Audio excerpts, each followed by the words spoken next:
भाई आप मालूम कीजिए, अपना पहले नाम बताइए, अपना प्रोफेशन बताइए और फिर बताइए आपका सवाल क्या है।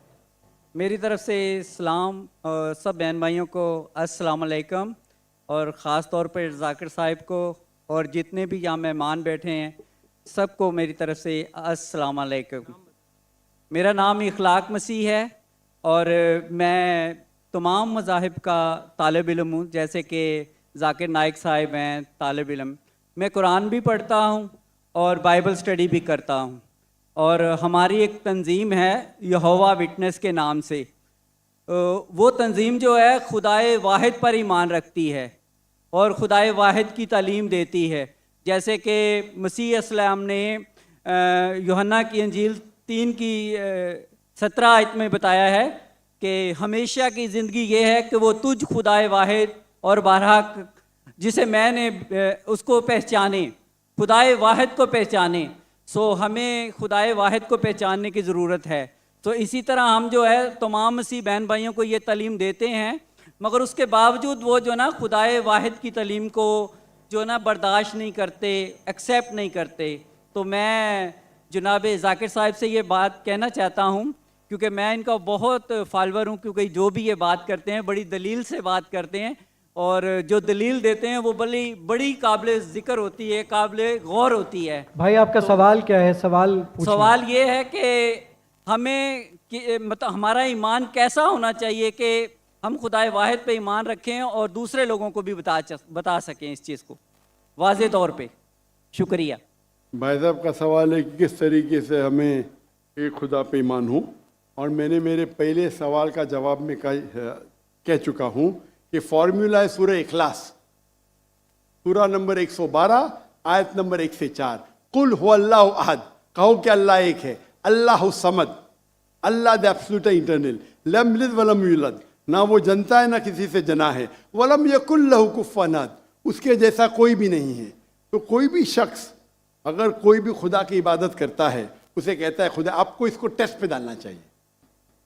मिसाल के तौर पे अगर कोई शख्स कहता है कि भगवान रजनीश खुदा है, हम भगवान रजनीश को टेस्ट पे डालते सूरह इखलास के। एक शख्स ने मुझे कहा हम हिंदू भगवान रजनीश को खुदा नहीं मानते। मैंने कभी भी नहीं कहा कि हिंदू भगवान रजनीश को खुदा मानते। मैंने कहा कुछ इंसान भगवान रजनीश को खुदा मानते, हम उसको टेस्ट पे डालेंगे सूरह इखलास के। पहला टेस्ट है कुल हुवल्लाहु अहद, कहो कि अल्लाह एक है, क्या रजनीश एक है? अब हिंदुस्तान में देखेंगे हजारों लोग, हजारों इंसान अपने आप को भगवान कहते, वो एक तो नहीं है।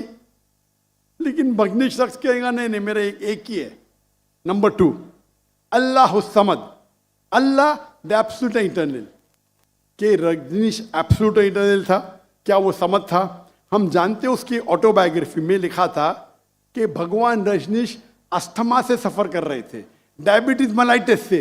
आप सोचो खुदा को अस्थमा हो गया, खुदा को डायबिटीज मलाइटिस हो गया। तीसरा टेस्ट लम यलिद वलम यूलद, he begets not, nor is begotten, ना वो किसी को जनता है ना किसी से जना है। हम जानते हैं भगवान रजनीश के वालिदैन थे,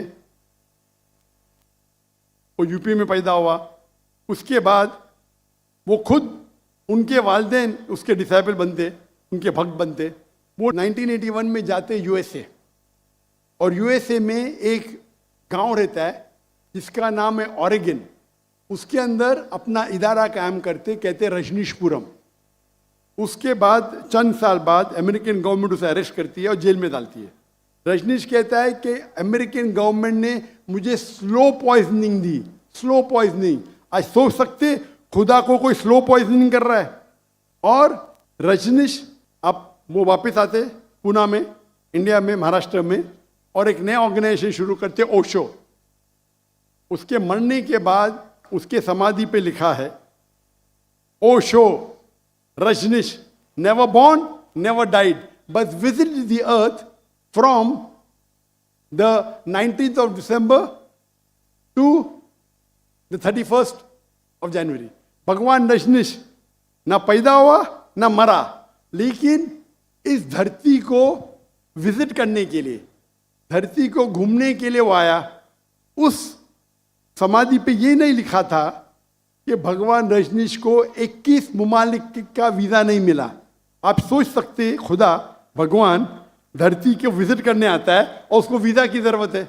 और आर्क बिशप ऑफ ग्रीस कहते हैं अगर आप भगवान रजनीश को नहीं निकालेंगे हम उसका घर जला देंगे। तो जो भी आप कहते हैं खुदा है उसे सूरे इखलास के तराजू पे तोलो। अगर वो पास होता है हमें कोई गिला शिकवा नहीं कि वो खुदा है, लेकिन अगर पास नहीं होता है तो वो गलत खुदा है।